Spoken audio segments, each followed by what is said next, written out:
Buenos días, cifreros. De nuevo, otro capítulo de Cifras. El día de hoy vamos a hablar de emprendimiento social. Para eso estamos con Carlos Calderón Cosío, que ahorita les platico su larga trayectoria en este círculo. Y presentes estamos los tocayos, Luis Salazar, Luis Chinos, Sofía Baroa y pues nuestro invitado de honor, Carlos. Y bueno, posterior a esto pasaremos a las cápsulas de la semana, la noticia de la semana, la empresa de la semana y la inversión de la semana.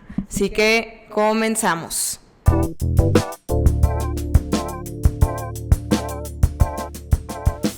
¿Qué onda, cifreros? Pues bueno, el día de hoy teníamos mucha emoción porque Carlos nos acompaña el día de hoy y bueno, nos pasó su semblanza y la verdad es que es impresionante en todos los grupos que ha estado. De hecho, él, haciendo un resumen, es vicepresidente de Consejo Coordinador de Jóvenes Empresarios de Jalisco y bueno, consejero y miembro de varios consejos de empresas sociales o con fines de apoyo. Y también muy interesante, que yo creo que vamos a platicar bastantito de eso, él es cofundador de Proactible, que es una empresa que nació para ayudar a personas con discapacidad móvil y que perdieron algún miembro de piernas, ¿no? Según entiendo. Y bueno, pues aquí más que nada como que queríamos empezar un poquito esta conversación con entender este espacio de acción social que muchas veces, como cuando pensamos en emprendimiento, siempre pensamos en dinero, ¿no? Y creo que últimamente la corriente que hemos platicado bastante por aquí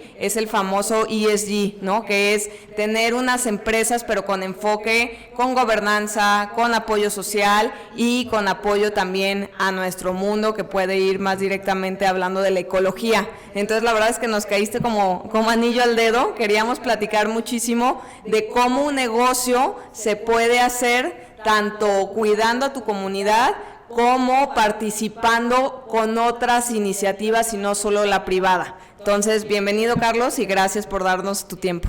Muchas gracias, Sofi.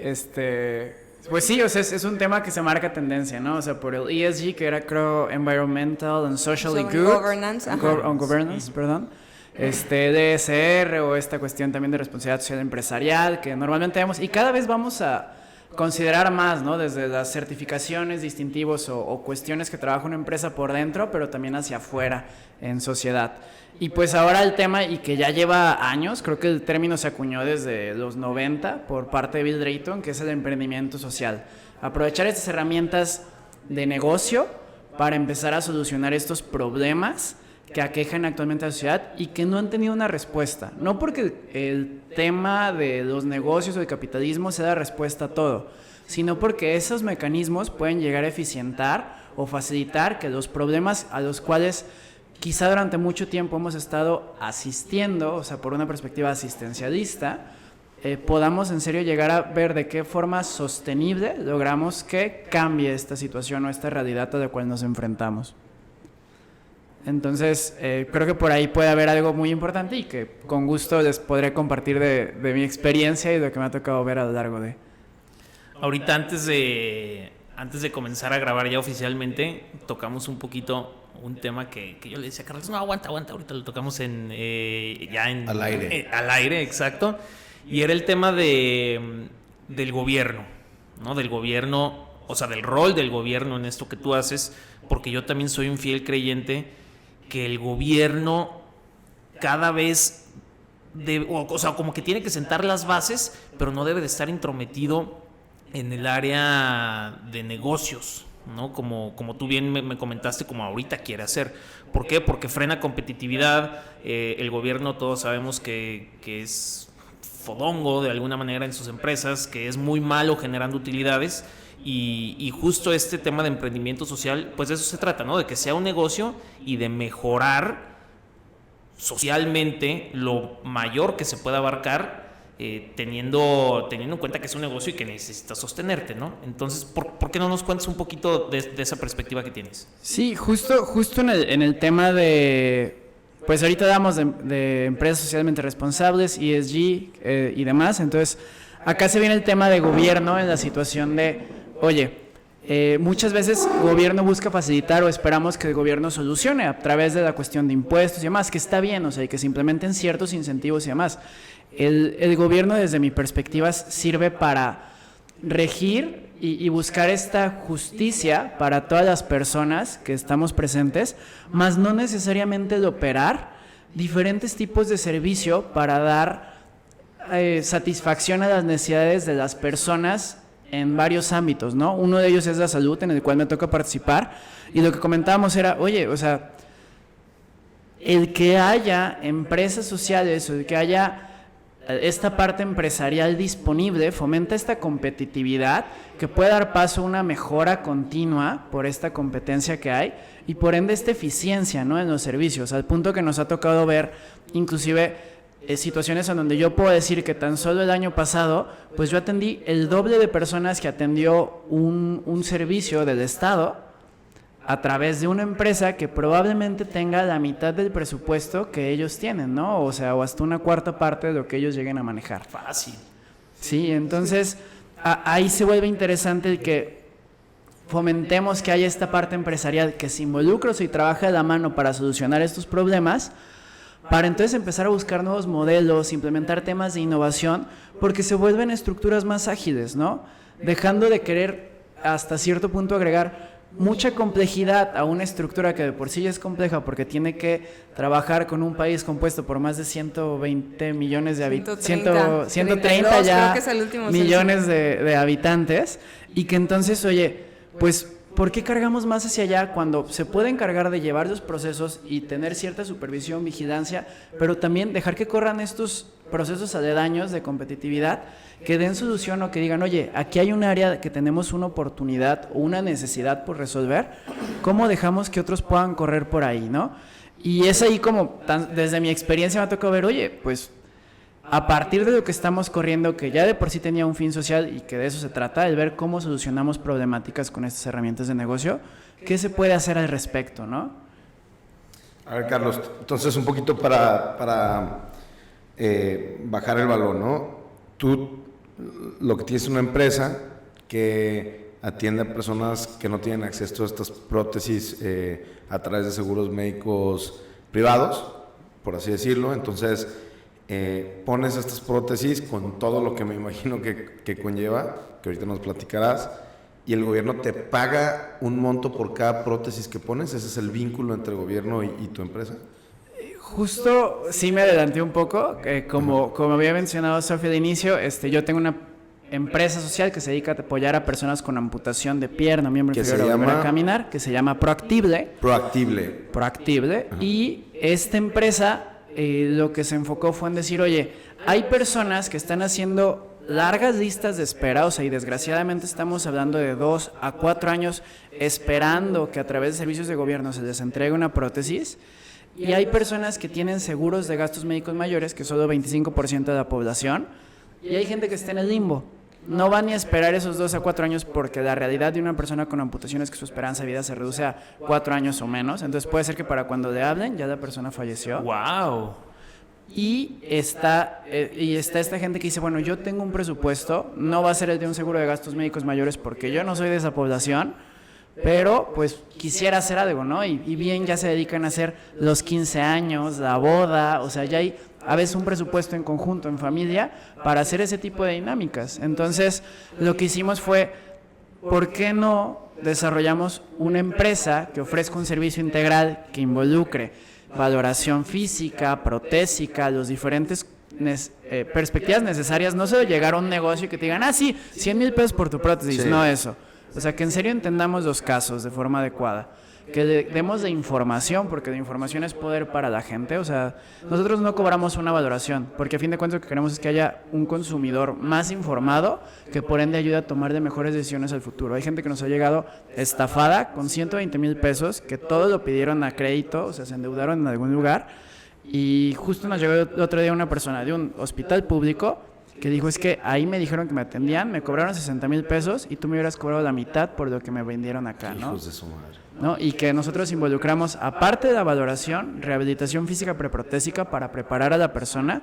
Muchas veces la gente cree que es una prótesis y la gente va a caminar. No. Desgraciadamente hay muchas alteraciones en el proceso, entonces damos rehabilitación física para preparar fuerza, equilibrio, la cuestión de sensibilidad. O sea, el cuerpo se ve afectado en esta cuestión de sensibilidad tanto mucho o poco, ¿no? O sea, puede sentir demasiado o puede no sentir nada y no decir que le está doliendo algo, por ejemplo.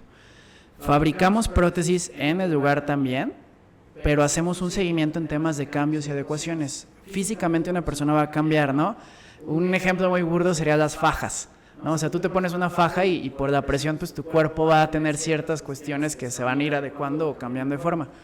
Tener una presión en una zona en la cual le vas a poner el peso de tu cuerpo, que supongamos un promedio de 70 kilos, pues claro que te va a estar haciendo modificaciones físicas. Claro. Entonces damos seguimiento en eso, entrenamiento en el uso de la prótesis, que sería esta revisión postprotésica, y seguimiento, porque este es un estilo de vida que desgraciadamente en México van a durar unos 25 años más las personas usando una prótesis. Si nos vamos solo de esperanza de vida, ya si la persona se va por genética a los 100 años o más, o sea, imagínense, ¿no? Pero a los 50 años, una población económicamente activa requiere 25 años más este tipo de servicios. Ok. Y nos enfocamos en eso de una forma que sea accesible y pensando en, lo vendo de forma directa, o sea, y de eso puedo decir, duplicamos de atención vendiendo de forma directa a comparación del Estado. El año anterior nosotros fuimos proveedores de algunos componentes para el Estado, pero nuestro enfoque no era yo quiero ser proveedor de gobierno, más bien yo quiero encontrar nuevas soluciones para que más gente se atienda y por eso es como trabajamos. Pero entonces el gobierno no es, digo, por un lado está el retail, no, a la venta al público, y por otro lado, no sé, me quiero imaginar que se hacen ciertos tickets para gobierno donde ya el seguro te paga a ti, o sea, el seguro social. ¿Cómo te fondeas? Es lo que pregunté. ¿Cómo me fondeo? A ver, ¿de dónde vienen los dineros? ¿Cómo se Revenue llama streams, esto? ¿no? Hay diferentes tipos de modelo. Dentro de emprendimiento social, uno muy conocido en su momento y que probablemente hayan escuchado era TOMS, ¿no? O sea, era buy one and es one for one, le llamaban el modelo. Te doy uno Toms, y en cambio entrego otro. Las alpargatas. Sí. Exacto, ¿no? Alpargatas. Los tenisitos, que eran unos tenisitos como alpargatas que se pusieron súper de moda, que cuando tú comprabas unos, regalaban otro a gente una que más población de necesitada. escasos recursos. Ay, yo Ajá. nunca me enteré de eso. Aunque mucha gente no se enteró y lo vio como una moda, en realidad de fondo tenían ese modelo de one for one, o sea, tú compras uno, doy otro, y fue algo muy sonado, o sea, y fue de esos casos de emprendimiento que decían, wow, ¿no? Y ese es un tipo de modelo de negocio en este sentido, más hay otro enfoque, y es el que nosotros trabajamos, que es volumen, ¿sí? Okay. ¿Qué sucede? Normalmente una ortopedia tradicional, nosotros somos un centro especializado en personas con amputación de pierna o miembro inferior. Otro lugar que haría una prótesis es una ortopedia tradicional. Una ortopedia va a recibir a 1 o 2 personas y les va a decir, sí, te cobro 50, 60, 70, 100 mil pesos por una prótesis, ¿no? Y si la persona decide pagar y se queda, fregoncísimo. Si no, pues X, él va a hacer sus plantillas, va a hacer sus corsets, va a hacer otras cosas, ¿no? En nuestro caso fue, ¿por qué no damos un muy buen sueldo a las personas que trabajan con nosotros, pero asegurando? ¿Cómo podemos dar un muy buen sueldo? Pues asegurando que podamos atender a más gente, eficientando el uso de los tiempos que tenemos de las personas a disposición y mejorando los procesos debido a esta especialización en el tema, ¿no? Entonces llegamos a decir, si trabajamos por volumen, es decir, atención de muchísimas más personas, podemos llegar a tener mismos márgenes o inclusive superiores a los de una ortopedia que pues va a atender 1 o 2 personas al mes o una cada 2 meses y que puede que la venda más cara y con eso cubrió su renta, perfecto, pero nosotros podemos generar muchísimas más ventas por la especialización que tienen, ¿no? Exactamente, por lo eficiente que vuelve la especialización algo. Sí, y en temas de servicio va mejorando.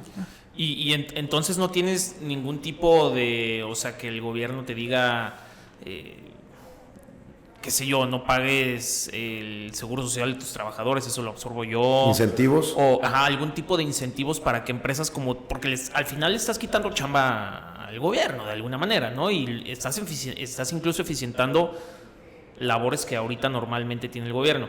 ¿Te da algún tipo de incentivo para que lo sigas haciendo o no? Desgraciadamente no. O sea... Obviamente, sí. La realidad es que hay iniciativas, por ejemplo, en Estados Unidos sí hay una figura que reconoce las empresas sociales. En México seguimos sin tener ese tipo de figuras y eso hace que tengas que malabarear en temas de, pues hay una empresa, pero aparte hay una asociación civil y aparte es colaboración de esta forma. O sea, tienes que ver de qué forma estructuras o cómo generas tú tus propios mecanismos para que esto pueda funcionar, ¿no? Entonces, no la hay, en resumen. Wow. Por ahí va. Lo que hacemos es colaboramos con asociaciones civiles, por ejemplo, que gestionan fondos, los cuales posteriormente ellos pueden operar, y parte de eso ayuda a que podamos dar atención a ciertas personas. No vamos a tener un margen increíble, pero a fin de cuentas también existe el tema de capacidad ociosa, ¿no? Entonces, el poder atender a personas con esa capacidad ociosa, pues te ayuda también en el tema de volumen, que puede llegar a ser bueno. A la par está la cuestión de si la venta particular, al menos hay un beneficio para la gente, el atenderse en un servicio de este tipo, y cuando tú eres una persona con discapacidad, siempre y cuando tengas tu certificado, es deducible de impuestos. Entonces, hacia ellos, si saben llevar la contabilidad adecuada, es bueno.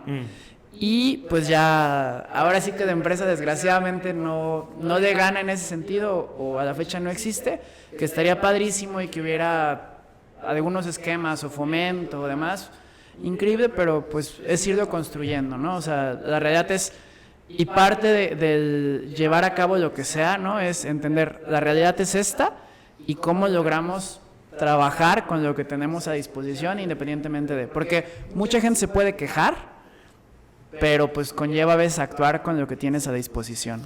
O sea, sí, pero a mí lo que se me hace duro es que tienes a la competencia más fondeada del mercado, al gobierno, ¿no? Y si no estás en una alianza con él, a pesar de que está increíble lo que tú haces, creo que son muy pocos nichos donde le puedes competir al gobierno, ¿no?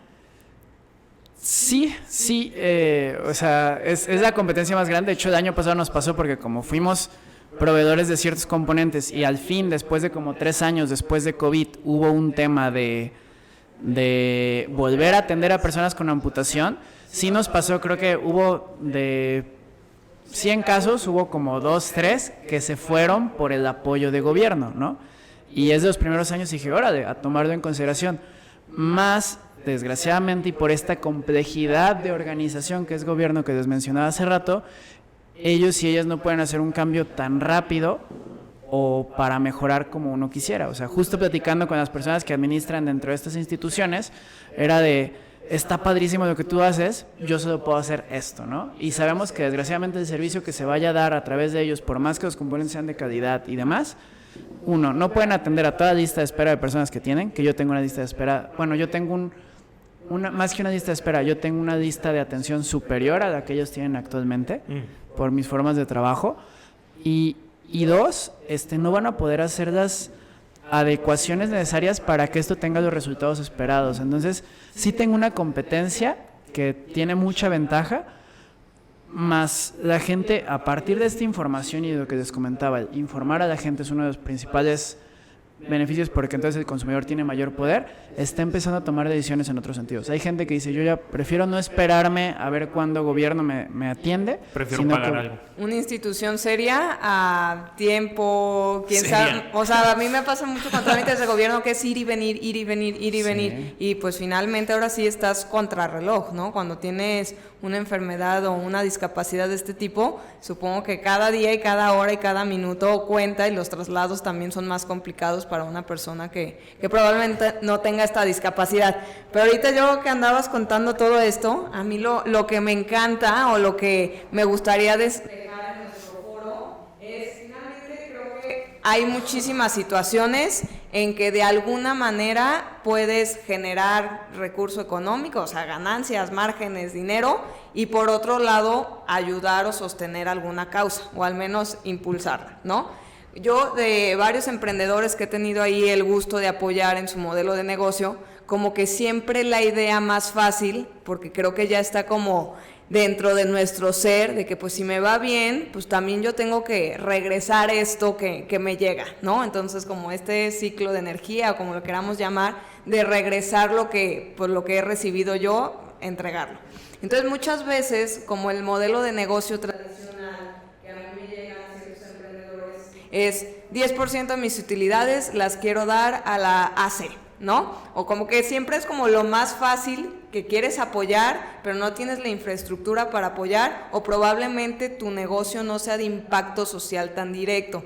A mí me encantaría si nos podías dejar 1 o 2 recetas para estos emprendedores que o su negocio ya tiene un impacto social de raíz o que no lo tienen, con esta capacidad y con este aprendizaje que seguramente has tenido en foros o siendo miembro y consejero. ¿Cuál podría ser como 2 modelos de negocio que tu negocio genere o no genere impacto directo, puedas integrarlo en tu modelo? Creo que es una muy buena pregunta y ahí entra el tema de ESR, ¿no? O sea, no todas las empresas tienen que ser emprendimientos sociales, más la responsabilidad social empresarial, que es un término que ya se viene trabajando desde hace tiempo, ya nos da un camino claro en ese sentido, ¿no? Entonces, puedes dedicarte a ser asistencialista, ¿no? Y hay 4 niveles en el tema del cambio social. Uno es el asistencialismo sencillo, es como por ejemplo cuando muchas empresas dicen, viene el Día del Niño, se me viene a la mente, pues vamos a regalar unos juguetes, ¿no? Luego está esta cuestión de asistencialismo escalado, que es, pues ya no solo va a ser quizá en esta casa hogar, este año ya lo vamos a replicar en 20 casas y estamos buscando los fondos o ponemos como empresa los fondos para que esto suceda. Luego viene el cambio que es sistémico, que es, oye, ya no pensemos en un tema de asistencialismo, sino cómo hacemos una integración a cierto nivel para que cambie la forma en la que se hacen las cosas. Y el más grande de todos es el cambio de mentalidad, ¿no? Entonces, hay varios tipos de cambio. Lo que suele pasar con la responsabilidad social empresarial es que nos quedamos en la primera. Vamos a ayudar aquí a hacer un asistencialismo. Más este RSE lo que nos da ya es un camino que es, ¿por qué no te dedicas a aprovechar esta responsabilidad social para generar estos futuros posibles mercados, ¿no? Hay un libro que habla de los negocios de la base de la pirámide y cómo fueron desarrollando empresas en India y demás grandes corporativos. Creo que P&G en su momento estaba haciendo un desarrollo en ese sentido, no recuerdo, algunas empresas muy grandes que creaban nuevas empresas o nuevos modelos a partir de hacer responsabilidad social empresarial, integrando nuevas empresas a su cadena de generación de ingresos. Ahí, por ejemplo, no sé, o sea, voy a poner de ejemplo mi empresa de vuelta, ¿no? Yo tengo una directriz que es hacia la mercadotecnia. Todo lo que hagamos debe de ayudar desde el momento en que tomamos cualquier acción, ¿no? Entonces, todo lo que hacemos tiene que ir enfocado a informar, a ayudar a la persona, o sea, estar dando un valor desde lo que hacemos, ¿no? Entonces, algo que trabajamos y que estuvo bien padre el año pasado fue que hicimos un manual de primeros cuidados o de inicios para personas con amputación. Es un manual que por persona, pues, o sea, digo, cada impresioncita eran 25 pesos, ¿no? 30 pesos. Pero ese manual, o sea, aunque la persona no me conociera, no quisiera ir y demás, yo por estar entregando eso en hospitales públicos, estoy ayudando a que la gente esté más informada, vuelvo a ese tema, y por ende pueda tomar mejores decisiones a futuro. Pues que si vienen mis datos y demás, padrísimo, ¿no? Pero el ayudar en la enseñanza o educación de ese futuro consumidor va a hacer que a la larga vuelva a mí esa persona, o puede ser esta reciprocidad futura, ¿no? Entonces, ahí se vuelve importante el pensar qué iniciativas podemos tener. Ejemplo, hace mucho estaba hablando con unos de una empresa de música y era de, oye, pues ¿por qué no se acercan a alguna entidad? Porque ya hay entidades que te apoyan en hacer esa responsabilidad social empresarial. Hay uno que se llama ProSociedad, Zarape Social, hay otros que se llaman Datartuk, o sea, son varios organismos y con gusto se los puedo compartir, que te ayudan a ver qué hace tu organización actualmente y cómo puede haber este tema de impacto social que a la par te traiga beneficios económicos en un largo plazo, ¿no? Entonces, justo una de ellas estaba trabajando creo que con un hotel en Cancún, o sea, y cómo podían mejorar sus procesos internos para que fuera mejor con el medio ambiente, pero pues también promover que haya más atracción de turismo con ese tipo de perfil que promueve ese tipo de iniciativas. Y también me ha tocado ver cómo grandes empresas como lo son, por ejemplo, Cemex. Cemex tiene un ejemplo increíble que es, creo que es Patrimonio Hoy. De ellos dijeron, oye, yo en temas de construcción pues puedo trabajar y desarrollar estos rascacielos y demás increíble y me va súper bien, ¿no? Pero ¿qué pasa con todas estas comunidades de escasos recursos que están haciendo sus casitas? Y generaron un tema de patrimonio en donde ayudan a estas comunidades de escasos recursos, asesoran el cómo desarrollar estas viviendas y posteriormente ellos van a venderles el cemento. Pero están trabajando en un segmento de mercado que antes probablemente no llegaban y que están ayudando a que se generen mejores viviendas con las características necesarias a la par que están generando un ingreso de vuelta, ¿no? Claro, y creo que también es bien interesante, un amigo trabaja en ese proyecto Sí. y la vinculación que hace la propia empresa con sus integrantes pues ya en la escena, ¿no? O sea, que no es muchas veces, pues cash out, pásame tu cuenta, transfiero dinero y se acabó mi participación, que obviamente estoy apoyando una causa, pero a la hora que tú ya persona o tu organización personalmente y físicamente y mentalmente se mete a un proyecto de impacto social, creo que el impacto sí lo llevas más a tu sociedad. Entonces, yo creo que hay demasiados ejemplos de esta tendencia, porque finalmente si es una tendencia, ya la mayoría de los consumidores estamos buscando que venga menos contaminado el producto, que venga menos plastificado, que haga menos daño, que no esté fabricado en una empresa que las personas trabajan 29 horas, o sea, como que ya todo el consumidor está fijándose un poquito más en eso, y finalmente pues si no vendes y si no hay quien te compre, pues tus utilidades bajan. Entonces siempre esta relación de beneficio para todos, a mí me encanta esta tendencia y creo que estos ejemplos pues ayudan muchísimo, primero a aterrizar que si tienes un negocio, primero de manera directa impacta a tus empleados, a tu comunidad, paga los impuestos como debe de ser, o sea, impactar de manera directa quiere decir todo lo que puedas hacer desde tu bodega, desde tu fábrica, desde tu corporativo, y luego yo creo que ya puedes hacer como este siguiente paso de abrir la puerta, ver alguna asistencia que puedas hacer y ahora sí como involucrarte o con un cheque o involucrarte de manera personal, que creo que eso va vinculando a la sociedad de una mejor manera. Sí, totalmente va por ahí. Creo que muy buen resumen que diste a fin de cuentas de las diferentes alternativas que hay, ¿no? Y estos actores involucrados que ya nos mencionan esos términos y cómo vas desarrollando a veces tanto a tus futuros clientes, a tus proveedores, o sea, ya hay muchas empresas o restaurantes que dicen, vamos desarrollando a nuestros proveedores de alimentos para que en un futuro estén listos para lo que buscamos, ¿no? Y demás. Qué chido, qué chido, qué chido. A mí, digo, o sea, ahorita hemos hablado de puras cosas buenas, bonitas, pero a mí para cerrar me gustaría tocar el tema o sea, de la crítica a todos estos corporativos que a veces, o sea, que le dicen como el greenwash, ¿no? O no sé si exista como el social wash. A lo que voy es, ahorita viste el ejemplo, o sea, P&G. Yo personalmente tengo a P&G, y perdón, ahí P&G, pero es de las empresas que más contaminan el planeta. Creo que es la segunda o tercera después de Coca-Cola y no sé qué otra.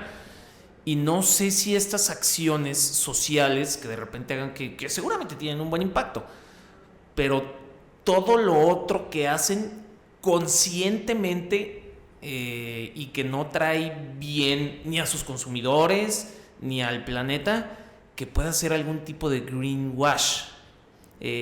¿Cuál es tu comentario acerca de sobre todo me refiero a los grandes corporativos, porque creo que pequeños empresarios es muy difícil que tengan como diablo corporativo dentro de ellos, ¿no? Sino que realmente creo que sobre todo entre más abajo te vayas, la gente quiere hacer bien. Pero ¿cuál es tu opinión? Mientras más joven sea también. Y mientras más joven también, sí. Pero ¿cuál es tu opinión de estos corporativos que de repente hacen algo bueno?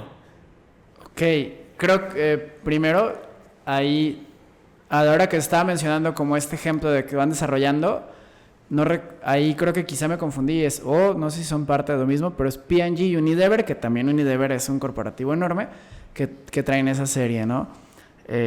Y traen estrategias en ese sentido. La verdad es que yo tengo a veces un resentimiento, ¿no? O sea, porque yo empiezo a ver, o me tocó mucho, yo creo que hace unos 3, 4 años me tocaba ver mucho el tema de emprendimiento social o empresas con alto impacto social Y yo decía, es que esta empresa no hace nada, o sea, trae el título ahí y no un gran corporativo, o sea, empresas más pequeñitas que puede que traigan un diablo ahí y que dices, no sé, esto no es tan social como parece, ¿no? Y había ese resentimiento porque digo, o sea, yo me estoy partiendo la madre acá y veo todo este tema de mecanismos y demás y que se ponen la etiqueta y dicen, yo soy empresa social y ni al caso, ¿no? O sea, cero que ver, yo sé los mecanismos o sé cómo trabajan y no va por ahí, ¿no?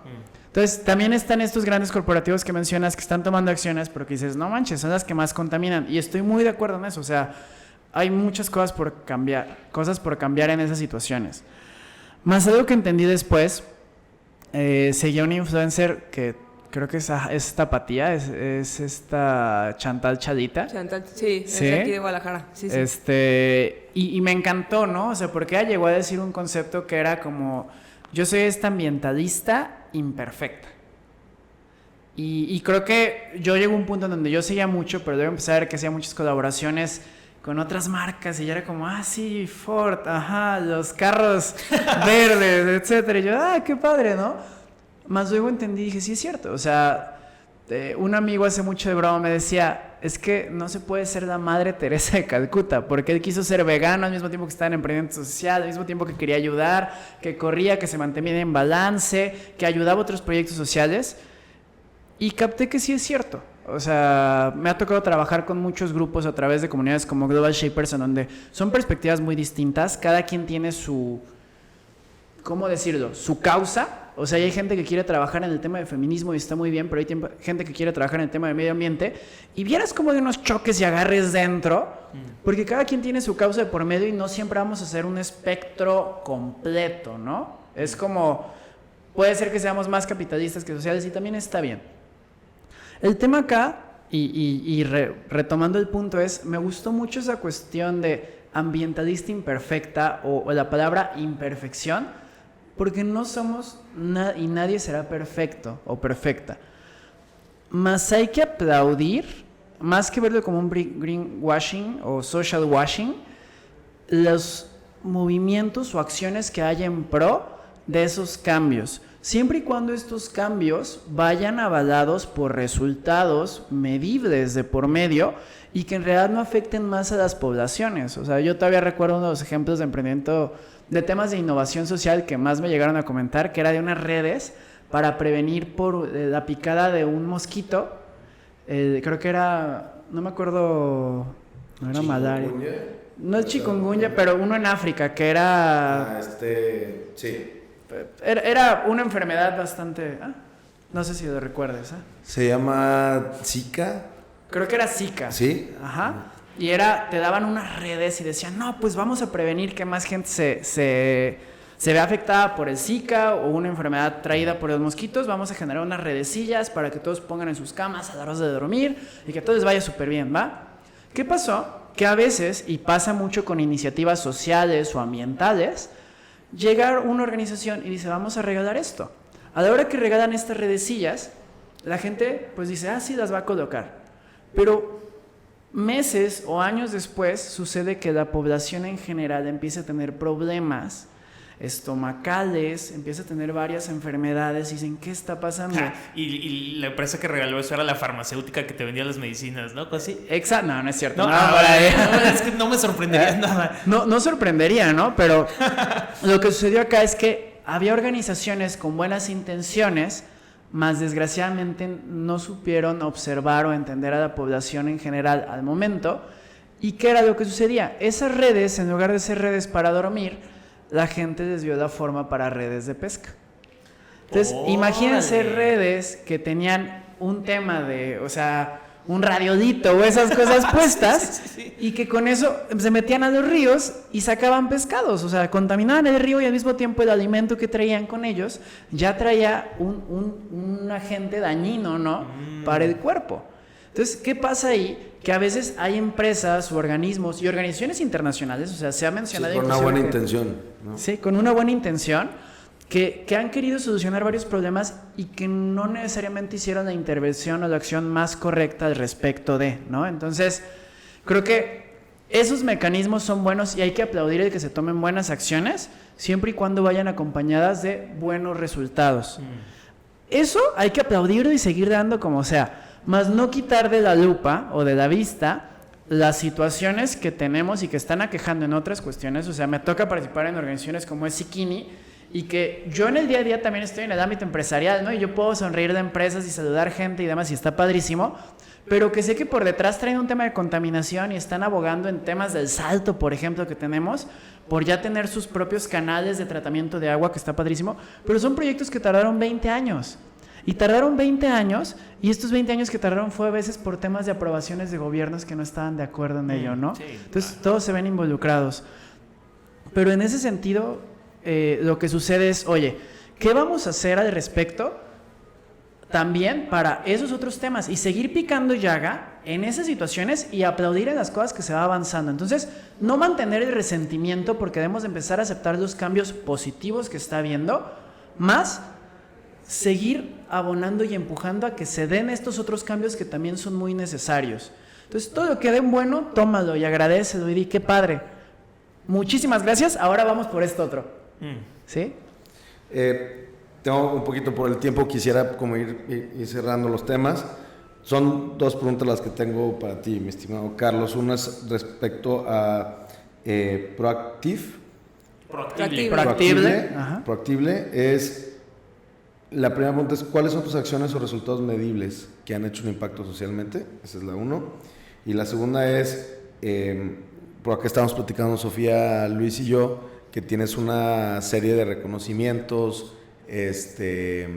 por ciertas como organismos, y como emprendedor, ¿cómo es que te acercas a obtener esos reconocimientos? Porque muchas veces los vemos, pero también no vemos el trabajo que hay detrás en perseguirlos, y creo que eso es como parte también de lograrlo, ¿no? Entonces, son esas dos preguntas. ¿Cuáles son tus acciones o resultados medibles? ¿Y cómo haces para entrar a estas organizaciones que dan reconocimientos, ¿no? Ok, primero que nada, yo creo que lo más importante, muchas veces, y hubo un auge en ese tema de emprendimiento en los últimos 10 años, yo creo, que era, hay fondos, oportunidades y premios por doquier, ¿no? Entonces, había muchísima gente que dando un pitch, era buenísima, y se empezaron a llevar premios, ¿no? Por todos lados, ¿no? O sea, y era de que, ya me becaron de acá y demás.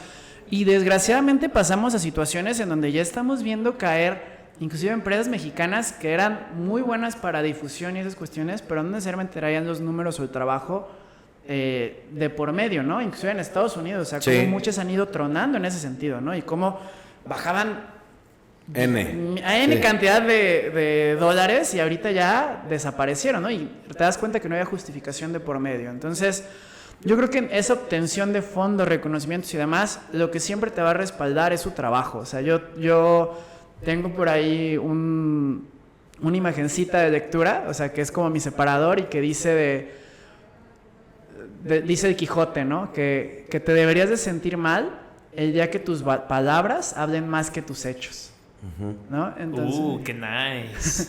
La verdad es algo que va muy de la mano, o sea, y que intento cuidar siempre, que es que nuestro trabajo hable por nosotros, ¿no?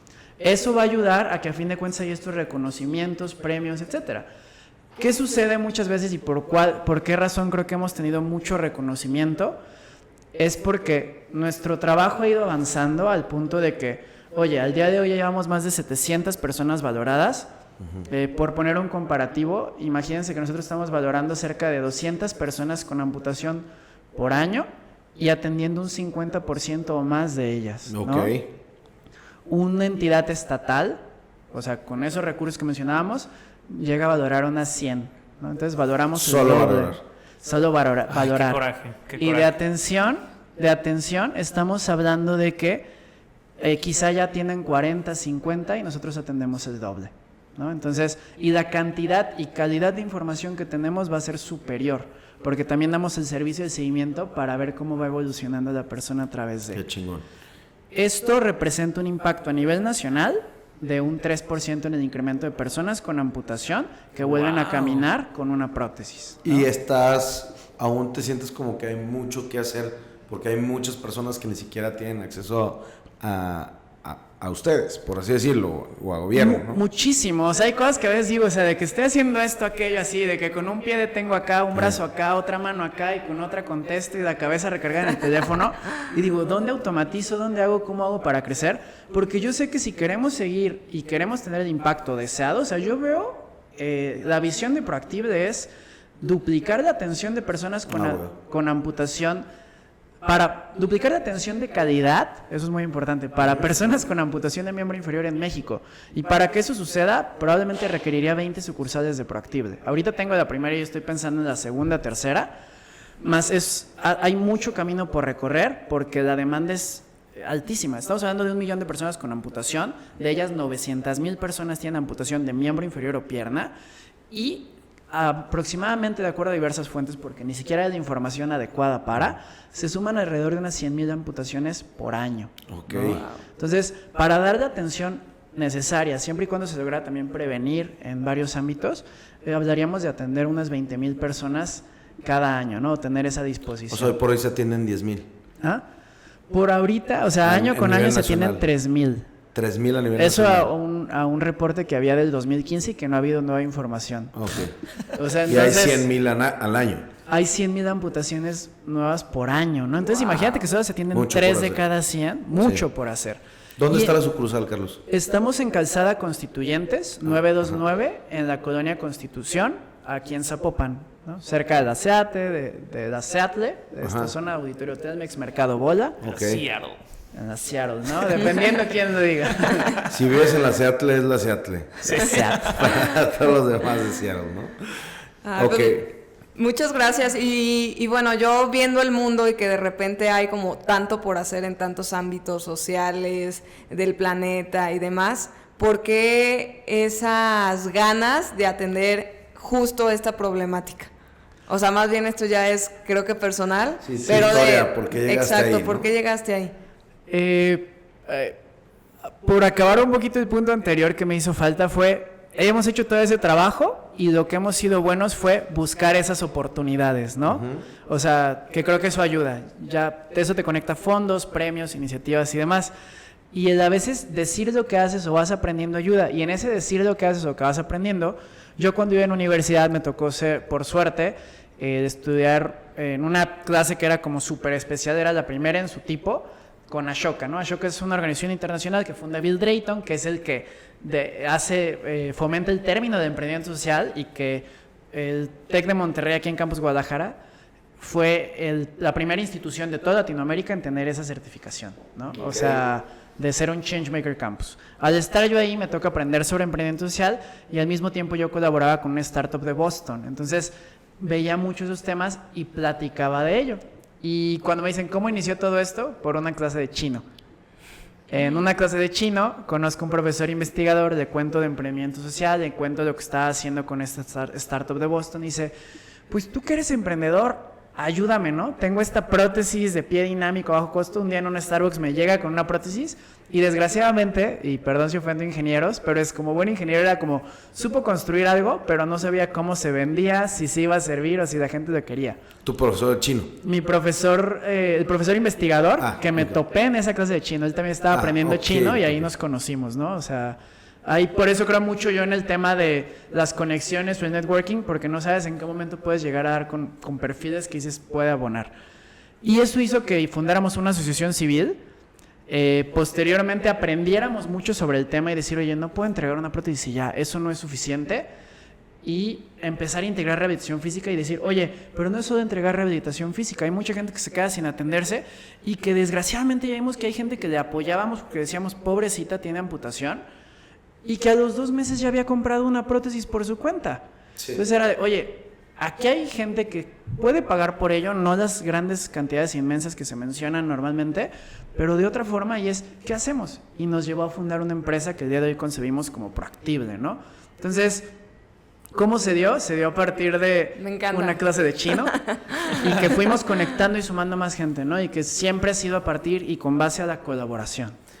Por último, ¿dónde te podemos encontrar? O sea, seguramente hay alguien por ahí que quiera encontrarte por X y razones, sea de emprendimiento, o que tienen o conocen a alguien que necesite de una prótesis.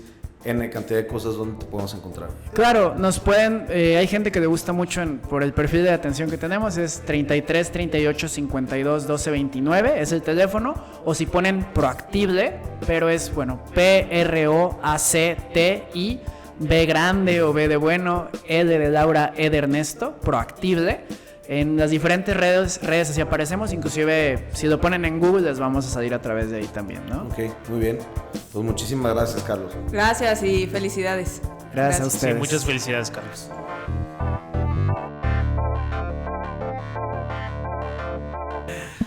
Y estamos de regreso a las cápsulas de la semana.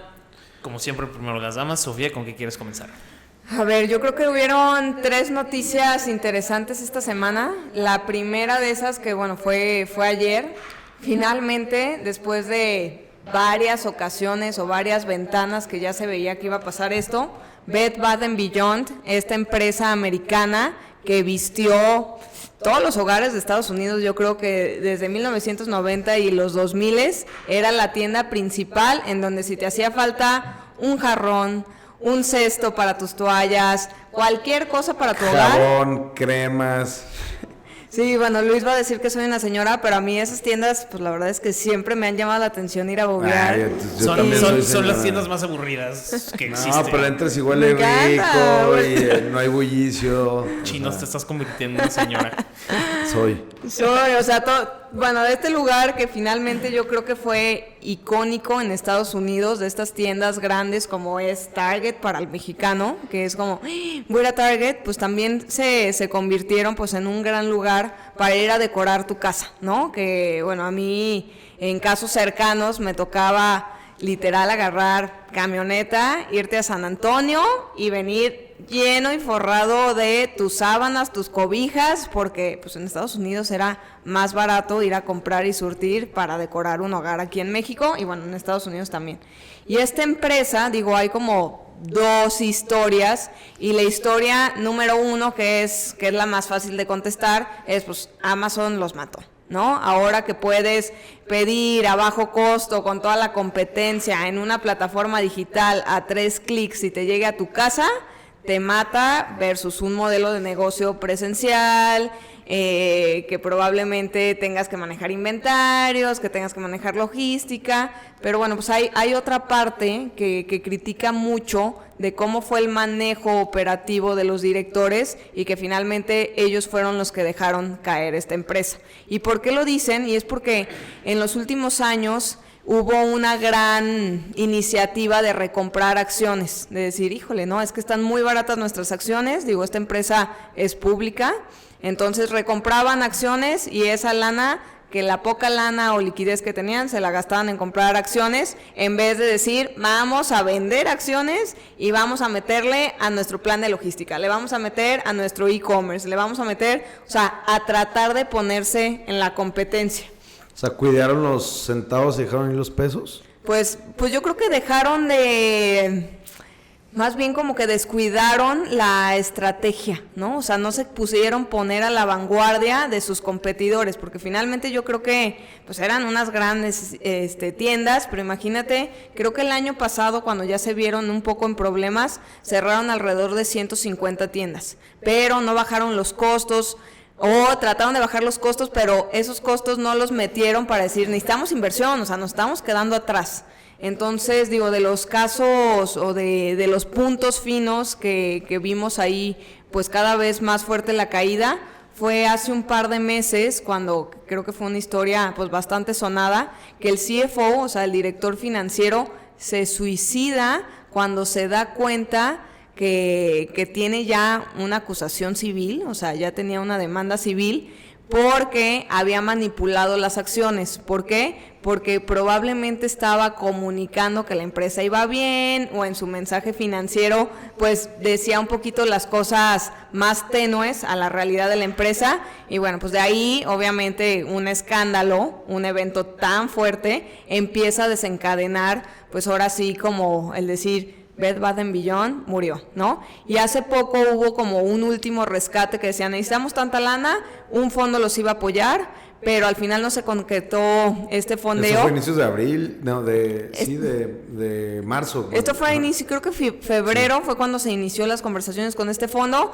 pero tenía ciertas condiciones. Entonces las condiciones eran X y Y, y al final pues no llegaron a este contrato, y pues ya ayer en la noche, domingo 23 de abril, dicen, estamos en Chapter 11, que es como el concurso mercantil mexicano, y digo, finalmente la empresa todavía no está cerrada, cancelada, todavía va a pasar como este proceso o como este tiempo de pausa para poder reestructurar, ver con los proveedores, ver con los empleados, y digo, pues, podría desencadenar al menos, que para mí sería como un caso de blockbuster o igual y no tan relevante, pero sí de cómo el autoconsumo pues ha cambiado, ¿no? Cómo de estar dispuestos a ir a la tienda, a tocar la sábana, a ver con tus ojos el espejo, pues finalmente el consumidor ha cambiado de hábitos y la empresa no supo adecuarse a ellos en el momento correcto. ¿Era una tienda cara? O sea, es que no sé, nunca... No era cara, no era cara. No. O sea, tan así que ibas allá y podías traerte toda tu casa. Yo creo que era más barata que Target. O sea, yo sí pude tener ese comparativo de decir, a ver, compro X cosas en Target o las compro en Bed Bath & Beyond, y probablemente salías mejor librado en Bed Bath & Beyond. Yo como que pensé que igual y era una marca premium y era cara. No, y aparte... no, era como... Órale. Sí, y otro de los errores que le atribuyen pues al consejo era que no dejaron entrar nuevas marcas. O sea, como que ellos estaban muy casados con brandear y poner sus marcas en vez de decir, oye, ya hay competencia más barata, hay que ponerla en el aparador. Claro. Entonces, bueno, pues ahí yo creo que fue mucho estrategia y mucho que no se supieron trepar a la tendencia del consumidor. Blockbuster es a Netflix como Bed Bath & Beyond es a Amazon. También les pegó mucho Walmart. Yo leí que Walmart les pegó muchísimo con su e-commerce. Y estos se quedaron muy atrás en el e-commerce. Sí. Pues no creo que tan así, pero por ahí va. Por ahí va. Sí. Sí. Pues adiós Bed Bath & Beyond. Esas horas de entrar a un lugar que olera a canela y aburrirte infinitamente se fueron. Que chapaturas de los niños que se quedaban. Yo me acuerdo que obviamente. Entrabas a la tienda. Que también quebró. ¿Qué tal? Estamos grandes, ya están viejos los cerros. Exacto. Pues sí. Pues bien, yo quería tocar el tema de Tesla, a pesar de que me cae muy mal Elon Musk. Y en su cápsula de Elon Musk. Sí, es que da mucho de qué hablar. Podríamos hablar también del fútbol. De la palomita azul de Twitter, perdón. Sí. Eso no. Lo de Tesla, justo ayer estaba viendo se los quiero preguntar, una gran crítica a los coches eléctricos. Fuera de todo el tema que ya sabemos que también contaminan muchísimo, sobre todo por la producción de las pilas, y que las metas que se están poniendo los países de que en el 2030 cero emisiones. No está tan gacho, sino que creo que es como el 30% de todos los coches en Estados Unidos van a tener que ser eléctricos. En Europa están implementando también este tipo de normativas, políticas. Exacto. Vi un video ayer de un ingeniero que decía que eso no era viable y que iba a ser un problema de ingeniería, por así decirlo, si esto sucede. Y que es otra de las cosas que yo digo, entonces sí va a suceder lo de los coches eléctricos. Pesan el doble, al parecer en promedio un coche eléctrico pesa el doble que un coche de gasolina, supongo que por la pila. Quiero entender. Y este cuate decía que, por ejemplo, si metes el doble de peso en los estacionamientos, colapsan. Ah, ¿en serio? Sí. O cierto tipo de carreteras, que son puentes, o que están muy pegados a la montaña, que puede realmente ser un riesgo, ¿no? Y que entonces, ¿qué se va a hacer? Porque pues, toda la infraestructura de ingeniería en construcción de carreteras y almacenamiento de coches y así, pues está hecha para que pesen cierto... N no N más, no N por dos. No 2N, exactamente. Sí, entonces... a ver, no soy ingeniero. pero convivo mucho con ingenieros y sé que, al menos en México, me imagino que en Estados Unidos las regulaciones son más exageradas. Si consideras una carga viva y una carga muerta y te pones tus colchones y luego con todo el tema sísmico y demás, o sea, están sobradas las estructuras, al menos en México del 80 para acá, ¿no? Me imagino que en Estados Unidos deben ser mucho más, tienen más margen todavía. más margen, pero lo que sí pudiera hacer sería peraltes de carreteras, como como dinámicas más de movimiento del automóvil. No me había puesto a pensar en eso. No, yo tampoco. Yo lo vi y dije, wow. Sobre todo creo que también salió un dato y una vez lo compartimos aquí, que para producir la cantidad de coches que se quiere en la industria eléctrica, creo que ni siquiera hay como la cantidad suficiente de minerales para producir las pilas a como se producen hoy en día. Igual y en 15 años se producen de otra manera y dan los minerales para producirlas, pero así como es hoy en día, pues no. Entonces yo no sé si sea como si vaya a ser una realidad, y esa era mi pregunta. ¿Creen que realmente suceda que dentro de 50 años todos los coches sean eléctricos o no? Pues Tesla acaba de reportar, güey, que entregó en este primer cuatrimestre casi lo mismo que todo el año de pandemia, y creo que un gran porcentaje del 2022. Entregó más que en todo el 2019 y 15% menos de todos los coches que entregó en el 2020. O sea, sí va creciendo mucho. O sea, en el 2022 creo que entregó 1.2 o 1.3 millones. No recuerdo claro que los competidores son más, ¿no? O sea, el pionero fue Tesla y ahorita ya ves cualquier marca tradicional haciendo también este tipo de vehículos. O sea, el pionero para mí, que yo recuerdo, fue Toyota con los híbridos, con Prius. Y también fui recién a la agencia y todo está eléctrico o híbrido. Igual en Ford, o sea, sí veo una tendencia muy marcada a vehículos eléctricos. Yo sí creo que vayamos para allá, ¿eh?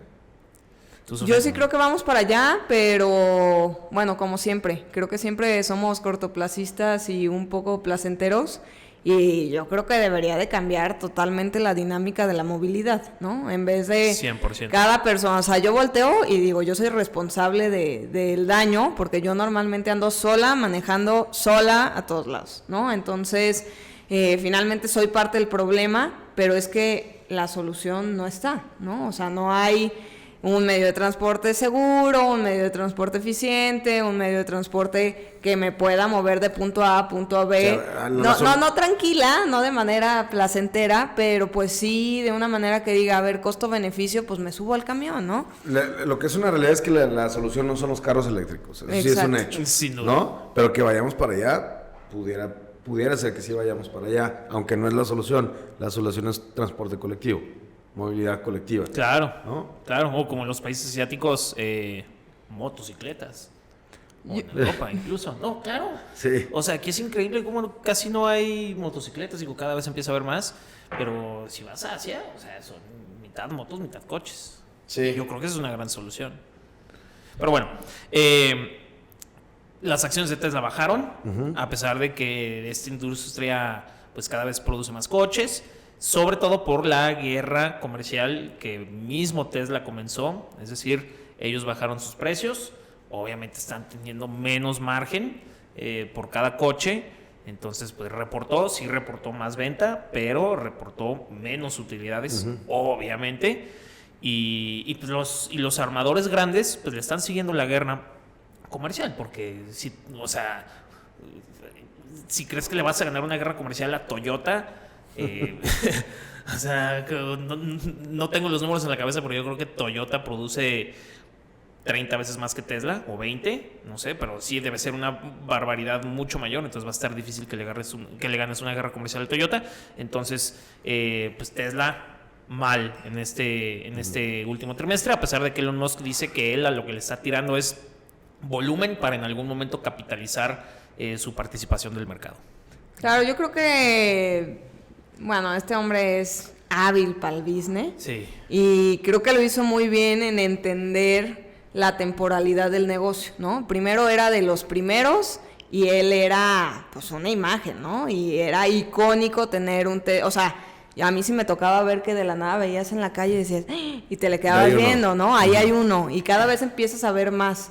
Pero a la hora que ya todas las armadoras o todas estas empresas automovilísticas se meten al mismo nicho, pues ya no es tan relevante verlo. Entonces, pues, primero eras el único y podías darte el lujo de tener esos márgenes. Ya que ahora sí andas, pues, en la misma que todos, pues, la tendencia del negocio es al volumen, ¿no? Finalmente. O sea, yo creo que va por el camino correcto, pero bueno, pues ahí, ahora sí que el tiempo dirá si las baterías van a ser suficientes, si el peso va a dar o no va a dar, que yo creo que va a ser mucho como la parte del plástico, ¿no? Que primero era iniciativa, no vas a ver plástico, ningún súper te va a dar una bolsa de plástico, cero plástico en el 2022, llegó el 2022 y, o sea, solo Walmart no te da plástico, ¿no? Pero de ahí en más, o sea, es la tendencia, más no es tan fácil darle un quiebre al cambio. Sí. Y explotó un cohete, ¿no, tocayo? ¿Traías ese...? Ay, sí, pero esa creo que no es noticia ¿Es importante. irrelevante? Es chismecito, ¿no? Sí, lanzó un cohete, explotó y ya, va a lanzar otro par de meses. Listo. Se acabó Sofía. la sección Musk. La que sí está interesante es ahora sí la poblacional, ¿no? Que es que salió en la noticia que India en el 2023 sí. ya va a tener más población que China. No, que ya tiene. Ya tiene más. Ya es oficial, sí, ya. Oficialmente China no es el país más poblado del mundo. Es ahora la India. Más denso, ahora es la India. Sí, o sea, el país con más población a nivel mundial es la India con 1.428 millones y China creo que se quedó ya en 1.426, una cosa. O sea, ya lo superó como por 2 millones en la última medición oficial. No sé exactamente qué organización lo haga, pero ya es oficial. China ya no es el país más poblado, pero tienen un problema demográfico. Digo, claramente si decimos por qué pasó esto y demás, sabemos que existió una política en China que ya se levantó, pero solo te dejaban tener un hijo. Entonces, durante esos años que ya no querían tanta población, pues lo que hicieron fue invertir la pirámide poblacional, como le llaman, y ahorita si el promedio creo que de India es de 20 y tantos años, si promedias todos los habitantes para sacar la media de edad, es de 20 y tantos, y en China es de 50 y tantos. Que la pregunta que veía al final de lo que mandaste ayer, tocayo, un reporte de Era un hilo de Twitter, sí, que decía al final una muy buena pregunta, ¿no? China se va a hacer viejo antes de que se haga rico. Ajá, ¿no? Justo esa era la reflexión, y que también en ese hilo de Twitter que comenta Chinos venía, y que lo hemos venido comentando mucho, que China tiene una burbuja inmobiliaria gigante, y en este hilo lo explican perfecto, y entonces, aunado al problema demográfico que tienen, que cada vez va a haber menos jóvenes, y entonces todo el inventario de vivienda que tienen, ¿quién lo va a adquirir? Pues nadie, ¿no? Entonces en algún momento, y sobre todo también que el mercado inmobiliario en China creo que es de los más caros del mundo. ¿Por qué? Pues porque antes había muchísima población, compraron, siguieron construyendo, los precios están altísimos y ya hay menos gente joven, que en algún momento, pues entonces esa burbuja va a tronar. Seguramente muchos están enterados que, o sea, hay ghost cities, o sea, de verdad, pues digo, no, igual no ciudades, pero sí partes de ciudades donde hay torres y torres y torres y torres y torres. Sí, complejos habitacionales de miles, de decenas, muchos, de miles de departamentos vacíos, comprados, pagados, con hipoteca, sí. Pero o sea, ¿qué va a pasar con todo eso? Y mucho viene aunado al problema demográfico que tiene. Y agregar que el 30% de la economía china depende del real estate. El 30, sí, en ese hilo comentaban que era el 30%.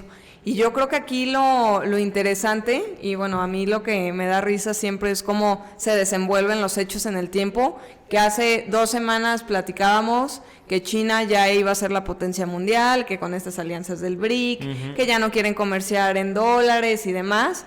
y ahora sale esta noticia y pues la verdad es que todavía pues hay muchas cosas que ver y yo sí creo que China, bueno, todos sabemos y ellos saben que metieron la pata en dejar de crecer su población joven y a mí lo que me da miedo porque hay países que lo vemos mucho en Europa que de alguna manera saben adoptar a los inmigrantes, que abren sus puertas, dan becas, jóvenes, vénganse acá, aquí hay esto. China no son sabe los más cómo racistas del hacerlo. mundo. Y China difícilmente va a poder hacer ese modelo. Desde la barrera del lenguaje, ¿no? Del idioma. La barrera del Comenzamos por ahí. lenguaje, o sea, creo que hay muchas barreras que tiene China para dejar entrar población nueva. Yo veo, a ver, vamos a dejar este post-it por ahí. Yo veo un decremento o un decremento en la materia prima de la construcción en el corto o mediano plazo, en general en México. O sea, veo que eso puede repercutir. Ya lo venía platicando desde hace algunos años, porque todas las reservas que tiene China de aceros y demás, pues de pronto Igual y truena. supply and demand, exactamente. ¿Ustedes creen que les truene la burbuja inmobiliaria que traen en un ratito o no? En un ratito, o sea, yo creo que todavía traen muchas balas para aguantar el corto plazo y obviamente también pues el dictador que está frente no lo va a dejar, pero yo creo que pronto, si no hace adecuación en sus políticas, apertura, también hasta de comercio, porque son muy muy cerrados en poder negociar con otras...